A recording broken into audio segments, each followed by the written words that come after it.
नमस्कार। आज हम एक बहुत ही चर्चित और विवादास्पद विषय से जुड़े कुछ दस्तावेजों पर एक गहरी नज़र डालने वाले हैं। हमारे पास जो सामग्री है वो है ओशो की अमेरिका यात्रा, जेल और निर्वासन से जुड़े कुछ अहम अंश। और हमारा मकसद है कि हम इन अंशों को ठीक से समझें, इनके पीछे की कहानी क्या थी और ओशो के जीवन का वो जो नाटकीय दौर था उसके खास पहलू क्या थे वो आपके सामने रखें। ये स्रोत हमें ले जाते हैं 1980 के दशक में। ओशो भारत में तो खैर पहले से ही काफ़ी मशहूर थे और विवादास्पद भी। फिर वो अमेरिका पहुंचते हैं, ओरेगन राज्य में एक बहुत बड़ा महत्वाकांक्षी कम्यून बनाते हैं, रजनीशपुरम। लेकिन होता क्या है कि ये सपना जल्दी अमेरिकी सरकार और वहाँ के स्थानीय लोगों के साथ एक टकराव में बदल जाता है और इसका अंत होता है उनकी गिरफ्तारी और फिर अमेरिका से उनके निर्वासन के साथ। तो चलिए इस दस्तावेज के पन्नों को पलटते हैं, कोशिश करते हैं समझने की कि ये रजनीशपुरम का सपना आखिर था क्या, टकराव की वजहें क्या थीं और आखिर हुआ क्या कि उन्हें अमेरिका छोड़ना पड़ गया। ये सिर्फ एक व्यक्ति की कहानी नहीं है, ये तो मुझे लगता है संस्कृति, राजनीति और आध्यात्म के टकराव की भी कहानी है। बिल्कुल। तो शुरुआत होती है 1981 में। ओशो अमेरिका पहुंचते हैं और वो सीधे जाते हैं ओरेगन की एक कह सकते हैं काफी हद तक वीरान बंजर सी जमीन पर। बिग मडी रांच नाम था उसका और वहीं पर नींव रखी जाती है रजनीशपुरम की। और ये कोई छोटा मोटा आश्रम नहीं था। दस्तावेज बताते हैं कि ये एक बहुत बड़ी विशाल परियोजना थी। बिल्कुल। और देखते ही देखते दुनिया भर से हजारों की तादाद में उनके अनुयायी, जिन्हें सन्यासी कहते थे, वो वहां आकर बसने लगे। स्रोत बताते हैं कि उन्होंने उस रेगिस्तानी जमीन को रहने लायक बना दिया। सड़कें, घर, खेती, यहाँ तक कि अपना एयरपोर्ट और शॉपिंग मॉल तक बना लिया। ये तो जैसे एक आत्मनिर्भर शहर बनाने की कोशिश थी ओशो की शिक्षाओं पर आधारित। सोचिए जरा, कुछ ही सालों में 64,000 एकड़ जमीन पर एक पूरा शहर खड़ा कर देना। हाँ, ये वाकई में हैरान करने वाली बात है। किसी आध्यात्मिक गुरु के कहने पर इतनी जल्दी, इतने बड़े पैमाने पर एक समुदाय का बन जाना, ये ओशो के करिश्मे को तो दिखाता ही है और उनके अनुयायियों की जो निष्ठा थी उसको भी। लेकिन जैसा कि दस्तावेज इशारा कर रहे हैं, यही तेजी, यही विस्तार और रजनीशपुरम का वो जो अलग थलग सा आत्मनिर्भर सा स्वरूप था, वही टकराव का कारण भी बन रहा था। ओरेगन का वो इलाका वो पारंपरिक रूप से थोड़ा रूढ़िवादी था, ग्रामीण मूल्यों वाला। हाँ। वहाँ अचानक से हजारों बाहरी लोग आ जाएं, उनका रहन सहन अलग, उनकी जीवन शैली खुली हुई, ये सब स्थानीय लोगों के लिए एक झटके जैसा था। स्रोत इस टकराव के कई पहलू बताते हैं। शुरुआत हुई लैंड यूज लॉज से, जमीन के इस्तेमाल से जुड़े जो नियम थे उनको लेकर। स्थानीय प्रशासन का ये मानना था कि रजनीशपुरम का जो निर्माण है वो ओरेगन के जमीन इस्तेमाल कानूनों का उल्लंघन है। क्यों? क्योंकि वो खेती की जमीन पर शहर बसा रहे थे। फिर मामला और आगे बढ़ा। वहां के लोगों को लगने लगा कि ये रजनीशी उनके छोटे से कस्बे एंटीलोप पर कब्जा करना चाहते हैं, वहां के चुनाव प्रभावित करना चाहते हैं। और दस्तावेज ये भी बताते हैं कि रजनीशियों ने वाकई एंटीलोप के स्थानीय चुनावों में बहुमत पा लिया और उसका नाम बदलकर रजनीश रख दिया। ये तो सीधे सीधे स्थानीय सत्ता को चुनौती थी। अच्छा, यानी ये सिर्फ कल्चरल डिफरेंस नहीं था, बल्कि सीधे सीधे पॉलिटिकल और एडमिनिस्ट्रेटिव कंट्रोल का संघर्ष बन गया था। एंटीलोप का नाम बदलना तो ये तो बहुत बड़ा कदम रहा होगा वहाँ के लोगों की नजर में। निश्चित रूप से इसे तो अपनी पहचान पर सीधा हमला माना गया। इसके अलावा दस्तावेज आप्रवासन इमिग्रेशन नियमों के उल्लंघन के आरोपों का भी जिक्र करते हैं। आरोप ये लगे कि रजनीशपुरम में जो बहुत से विदेशी अनुयायी रह रहे थे, या तो उनके वीजा खत्म हो चुके थे या फिर उनको अमेरिका में रखने के लिए कानूनों का गलत इस्तेमाल हो रहा था। और फिर कुछ और भी गंभीर आरोप सामने आए, जैसे हथियारों का जमावड़ा, समुदाय के अंदर और बाहर गैर कानूनी गतिविधियां चलाने के आरोप। यहाँ तक कि 1984 में स्थानीय रेस्टोरेंट्स में सैल्मोनेला बैक्टीरिया फैलाकर लोगों को बीमार करने की घटना हुई, जिसे बायो टेरर अटैक कहा गया। इसका आरोप भी रजनीशपुरम के कुछ खास सदस्यों पर लगा ताकि वो स्थानीय चुनाव में वोट न डाल सकें। हालांकि ये ध्यान रखना जरूरी है कि ओशो पर सीधे तौर पर इन गतिविधियों में शामिल होने का आरोप नहीं था, पर ये सब उनके नेतृत्व वाले कम्युनिटी में ही हो रहा था। सैल्मोनेला अटैक, हाँ। ये तो बहुत ही संगीन आरोप है। क्या दस्तावेज में इसकी डिटेल्स हैं कि इसमें किसका हाथ था या ओशो की क्या भूमिका थी? दस्तावेज इसे एक बेहद गंभीर घटना की तरह दर्ज करता है। इसी घटना ने राष्ट्रीय स्तर पर ध्यान खींचा और रजनीशपुरम के खिलाफ माहौल को और ज्यादा बिगाड़ दिया। बाद में जांच हुई तो ओशो की जो निजी सचिव थी शीला और कुछ दूसरे टॉप अधिकारी, उन्हें इस घटना और दूसरे अपराधों के लिए दोषी पाया गया। उन्हें सजा भी हुई। स्रोत ये साफ करते हैं कि ओशो ने खुद को शीला और उसके गुट की गतिविधियों से अलग कर लिया था। उन्होंने कहा था कि उन्हें इन चीजों की जानकारी नहीं थी। लेकिन इन घटनाओं ने अमेरिकी प्रशासन को एक तरह से रजनीशपुरम और ओशो के खिलाफ सख्त कार्रवाई करने का एक बड़ा कारण जरूर दे दिया। और इसी पृष्ठभूमि में 1985 में ओशो की गिरफ्तारी होती है। ये उनके अमेरिकी जीवन का शायद सबसे नाटकीय मोड़ था। उन्हें गिरफ्तार कहां और कैसे किया गया? उन्हें नॉर्थ कैरोलिना में शार्लेट हवाई अड्डे पर गिरफ्तार किया गया। तब वो कथित तौर पर एक प्राइवेट प्लेन से देश छोड़ने की कोशिश कर रहे थे।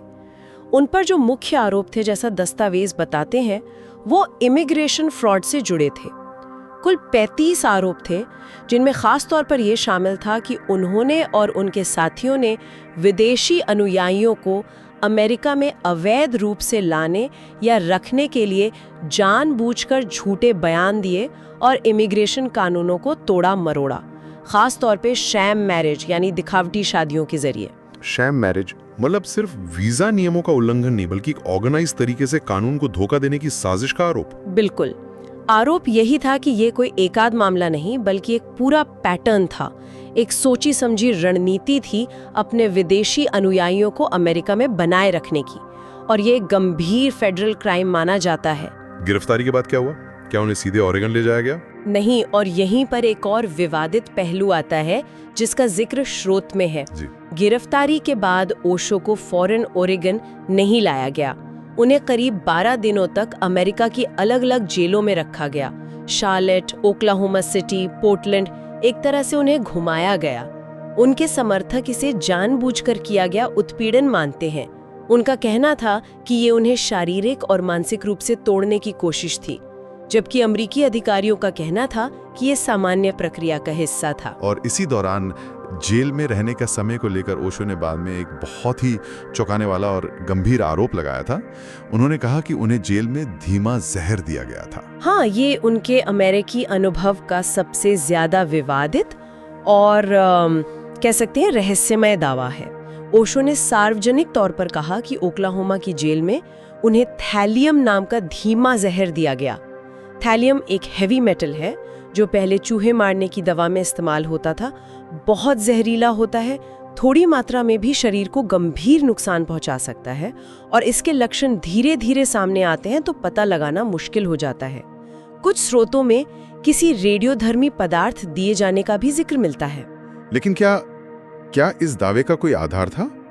दस्तावेज में कोई सबूत या जांच का जिक्र है इस बारे में? देखिए, दस्तावेज इसे ओशो और उनके जो निजी डॉक्टर्स थे उनके द्वारा लगाए गए आरोप के रूप में ही पेश करता है। उनके समर्थकों का तो यही कहना था कि इसी जहर की वजह से अमेरिका छोड़ने के बाद ओशो का स्वास्थ्य लगातार गिरता चला गया।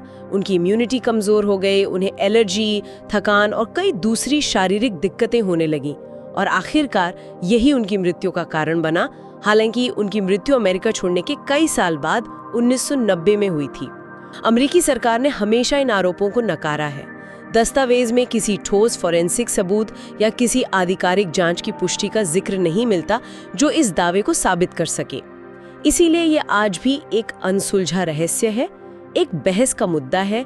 क्या ये सच था या ये उत्पीड़न की कहानी को और बल देने के लिए गढ़ा गया आरोप था, ये कहना मुश्किल है। ये वाकई एक पहेली है। तो इन सब आरोपों, गिरफ्तारी और फिर ये जहर वाले दावे के बाद आखिरकार हुआ क्या? मामला कोर्ट में कैसे निपटा? अंत में एक लंबी कानूनी प्रक्रिया चली, बातचीत हुई, और फिर ओशो ने एक तरह का कानूनी समझौता किया जिसे एल्फर्ड प्ली कहते हैं। इसका मतलब ये होता है कि अभियुक्त खुद को निर्दोष तो मानता है, लेकिन ये स्वीकार करता है कि प्रोसिक्यूशन के पास इतने सबूत हैं कि उसे दोषी ठहराया जा सकता है। ठीक है। तो इस समझौते के तहत ओशो पर इमिग्रेशन फ्रॉड के 2 मामलों में आरोप सिद्ध माने गए। उन पर भारी जुर्माना लगा, करीब $4 लाख का, और उन्हें 10 साल की निलंबित सजा सुनाई गई। लेकिन सबसे बड़ी शर्त ये थी कि उन्हें फौरन अमेरिका छोड़ना होगा, और कम से कम 5 साल तक वो बिना अमेरिकी अटॉर्नी जनरल की खास इजाजत के वापस नहीं आ सकते। असल में ये निर्वासन ही था। तो उन्होंने दोष स्वीकार नहीं किया, पर सजा मान ली और देश छोड़ दिया। रजनीशपुरम का क्या हुआ फिर? ओशो के जाने के बाद रजनीशपुरम का समुदाय बिखर गया, जमीन बेच दी गई और वो जो इतना महत्वाकांक्षी शहर बनाने का सपना था, वो जगह फिर से वीरान हो गई। उस सपने का एक दुखद अंत हुआ। और ओशो का क्या हुआ अमेरिका छोड़ने के बाद? दस्तावेज इस बारे में क्या बताते हैं? उनकी कहानी यहाँ खत्म नहीं हुई। अमेरिका से निकाले जाने के बाद उन्होंने दुनिया भर में ठिकाना खोजने की कोशिश की। दस्तावेज बताते हैं कि उन्होंने करीब 21 देशों में एंट्री की कोशिश की या उनके अनुयायियों ने उनके लिए कोशिश की, लेकिन लगभग हर जगह से उन्हें निराशा ही मिली।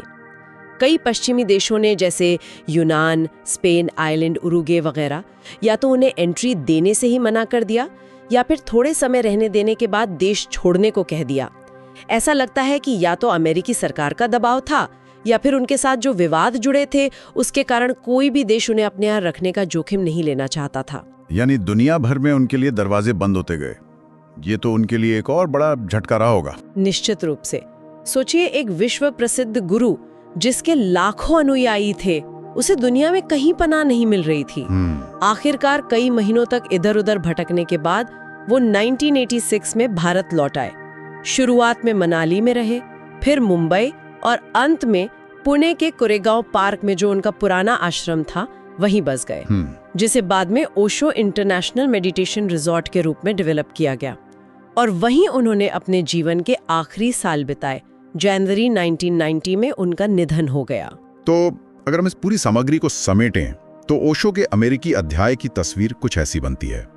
एक बड़े सपने के साथ रजनीशपुरम का उदय हुआ, बहुत तेजी से विकास हुआ, फिर स्थानीय समुदाय और सरकार के साथ टकराव बढ़ा, गंभीर आपराधिक आरोप लगे जिनमें से कुछ उनके सहयोगियों पर साबित भी हुए, फिर इमिग्रेशन फ्रॉड के आरोप में खुद ओशो की गिरफ्तारी हुई, जेल में जहर दिए जाने का वो विवादित और अनसुलझा दावा सामने आया और अंततः एक कानूनी समझौते के तहत अमेरिका से निर्वासन और फिर दुनिया भर में भटकने के बाद भारत वापसी। बिल्कुल, ये कहानी कई स्तरों पर सोचने को मजबूर करती है ना। ये दिखाती है कि कैसे एक करिश्माई नेता के आसपास बना एक वैकल्पिक समुदाय, जब वो स्थापित सामाजिक, राजनीतिक और कानूनी व्यवस्था से टकराता है तो हालात कितने विस्फोटक हो सकते हैं। इसमें संस्कृति, धर्म, राजनीति, कानून, व्यक्तिगत स्वतंत्रता और सामाजिक नियंत्रण जैसे कई बहुत जटिल मुद्दे उलझे हुए हैं। रजनीशपुरम का ये प्रयोग एक तरह से आदर्शवाद और यथार्थवाद के बीच का जो तनाव होता है उसको भी दिखाता है। तो इस सब जानकारी का आज क्या महत्व है? हमने देखा कि कैसे एक व्यक्ति जो हजारों लोगों के लिए प्रेरणा था, वो व्यवस्था के साथ इतने बड़े टकराव में फंस गया। क्या ये सिर्फ ओशो की कहानी है या इसमें कोई बड़ा सबक भी छिपा है? मेरे ख्याल में ये कहानी सिर्फ ओशो या रजनीशपुरम तक ही सीमित नहीं है। ये हमें उन चुनौतियों के बारे में सोचने पर मजबूर करती है जो किसी भी अलग या वैकल्पिक समूह को मुख्य धारा के समाज में झेलनी पड़ती हैं। ये सवाल उठाती है सहिष्णुता की सीमाओं पर, डर पर आधारित जो प्रतिक्रियाएं होती हैं उन पर, और इस बात पर कि कैसे बाहरी या अजनबी को अक्सर शक की निगाह से देखा जाता है, खासकर तब जब वो समूह शक्तिशाली और आत्मनिर्भर होने लगे। कानून का इस्तेमाल कैसे कभी कभी नियंत्रण के एक साधन के रूप में भी हो सकता है, यह पहलू भी यहाँ नजर आता है। ये वाकई सोचने वाली बात है कि सह अस्तित्व की शर्तें क्या होती हैं, खासकर जब जीवन शैली, मूल्य और दुनिया को देखने के नजरिए में इतना ज्यादा फर्क हो। और जाते जाते एक सवाल श्रोताओं के लिए छोड़ जाते हैं, जिस पर वो खुद सोच सकते हैं कि जब एक तरफ आध्यात्मिक स्वतंत्रता और एक नए समाज बनाने का दावा हो और दूसरी तरफ कानून व्यवस्था, राष्ट्रीय सुरक्षा और स्थापित सामाजिक मूल्यों की चिंता हो, तो इन दोनों के बीच संतुलन कैसे बनाया जा सकता है? रजनीशपुरम का घटनाक्रम दिखाता है कि ये संतुलन साधना कितना मुश्किल हो सकता है, और जब ये बिगड़ता है तो परिणाम कितने दूरगामी और दुखद हो सकते हैं। इस पूरे टकराव में सच क्या था और प्रोपेगेंडा क्या, ये तय करना आज भी कितना मुश्किल है।